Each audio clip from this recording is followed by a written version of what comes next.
Al-Andalus adalah sebutan umat Islam selama abad pertengahan untuk semenanjung Iberia. Saat masa keemasannya, wilayah mereka mencakup sebagian besar semenanjung Iberia dan sebagian kecil Prancis Selatan. Saat di bawah pemerintahan Kekhalifahan Cordoba, Al-Andalus menjadi pusat pembelajaran. Kota Cordoba, yang saat itu adalah kota terbesar di Eropa, menjadi salah satu pusat budaya dan ekonomi terkemuka di seluruh cekungan Mediterania, Eropa, dan dunia Islam. Al-Andalus menjadi pusat pendidikan utama untuk Eropa dan negara sekitar Laut Mediterania, serta menjadi jalan untuk pertukaran budaya dan karya ilmiah antara dunia Islam dan Kristen. Dan berikut ini adalah sejarah Al-Andalus lengkapnya.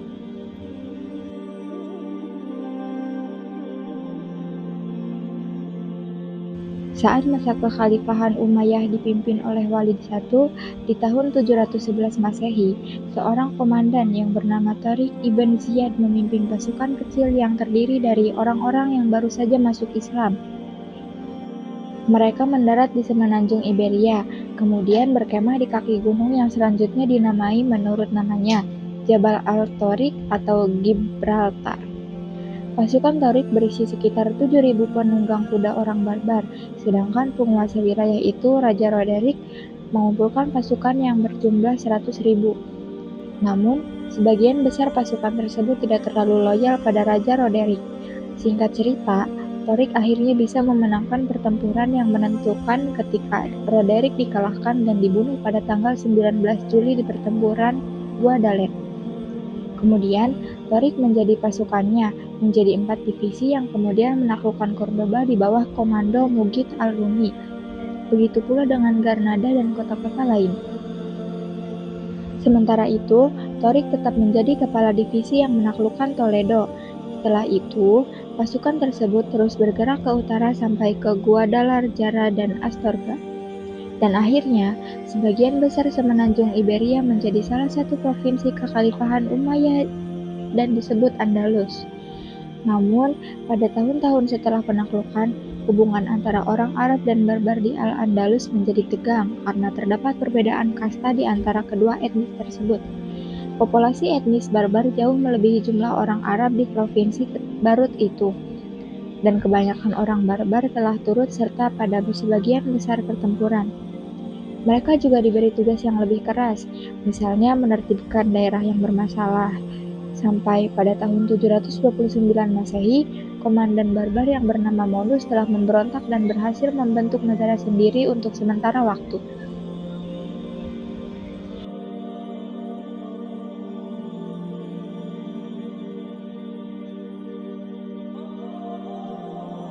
Saat Kekhalifahan Umayyah terganggu oleh tantangan Kekhalifahan Abbasiyah di timur, provinsi-provinsi mereka di Afrika Utara dan Al-Andalus tidak bisa mereka kendalikan.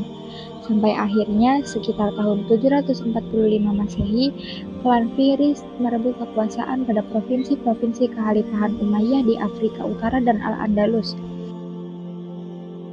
Kemudian kekuasaan wilayah tersebut dibagi dua oleh klan Fihris, Abdul Rahman ibn Habib al-Fihri di Il-Fikriyah dan Yusuf al-Fihri di Al-Andalus. Klan Fihris bersukacita dengan runtuhnya Bani Umayyah di timur dan mereka melakukan perundingan dengan Bani Abbasiyah dengan harapan mereka akan tetap diizinkan melanjutkan pemerintahan otonom mereka. Tapi Bani Abbasiyah menolak tawaran itu dan menuntut penyerahan wilayah.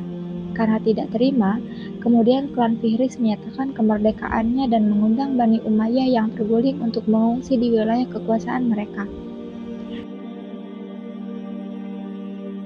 Tapi sekelompok orang yang kecewa dengan kepemimpinan klan Fihris berkonspirasi dengan keturunan Bani Umayyah yang mengungsi untuk memberontak.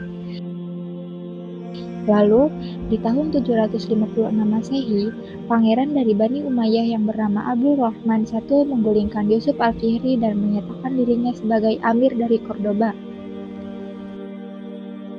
Kemudian, 1,5 abad berikutnya, keturunan yang bernama Abdul Rahman III tidak hanya dengan cepat memulihkan kekuatan Umayyah di seluruh Al-Andalusia, tetapi ia juga sanggup memperluasnya ke Afrika Utara bagian barat. Pada tahun 929 Masehi, ia mengatakan dirinya sebagai khalifah dan mengangkat status Al-Andalus dari emirat menjadi sebuah kekhalifahan, yaitu Kekhalifahan Cordoba.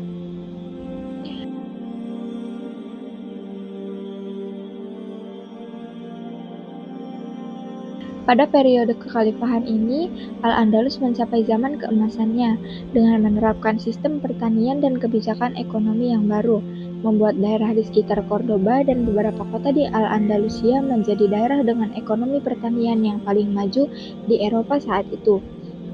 Hal ini juga memicu revolusi pertanian di Jazirah Arab. Di antara kota-kota Eropa, kota Cordoba yang ada di bawah kekhalifahan dengan populasi sekitar 500.000 orang akhirnya menyalip Konstantinopel sebagai kota terbesar dan paling makmur di seantero Eropa. Dalam dunia Islam, Cordoba adalah salah satu pusat budaya terkemuka. Karya para filsuf dan ilmuwan memiliki pengaruh besar pada kehidupan intelektual Eropa di abad pertengahan. Muslim dan non-Muslim sering datang dari luar negeri untuk belajar di perpustakaan dan universitas terkenal di Andalusia. Salah satu ilmuwan barat yang terpengaruh oleh ilmuwan Andalusia adalah Michael Scott, yang membawa karya Ibnu Rushd dan Ibnu Sina ke Italia. Peralihan kekuasaan ini tetap menjadi salah satu yang terbesar dalam sejarah dan secara signifikan memengaruhi pembentukan periode Renaissance di Eropa.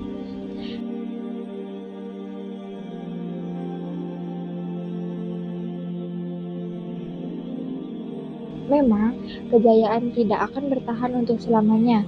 Kini, dibalas saat kekhalifahan Cordoba runtuh ketika terjadi perang sipil antara tahun 1009 hingga 1013. Pada tahun yang sulit itu, kekhalifahan Cordoba diinvasi bangsa barbar sehingga Cordoba menjadi pecah. Mereka juga membantai penduduknya, menjarah kota, dan membakar kompleks istana. Di tahun 1031 Masehi, Al-Andalus pecah menjadi sejumlah negara-negara kecil.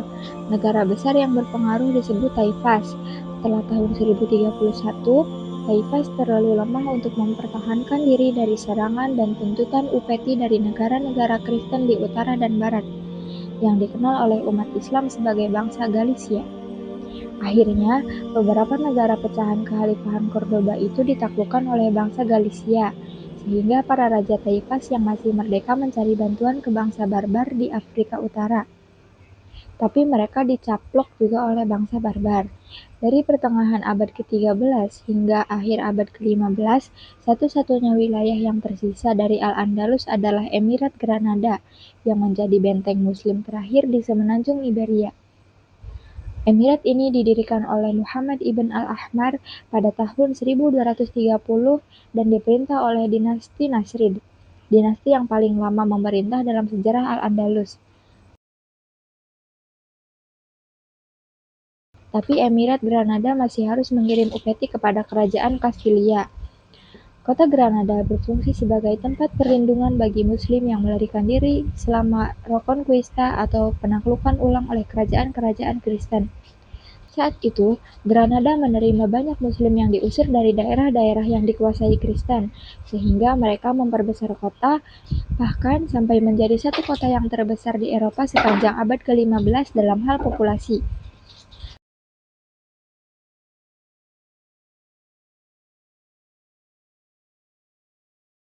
Pada tahun 1469 Masehi, pernikahan Ferdinand dari Aragon dan Isabella dari Kastilia menjadi tanda kalau Emirat Granada akan runtuh, karena raja dan ratu itu meyakinkan Paus Sixtus IV untuk menyatakan perang kepada Granada sebagai perang salib.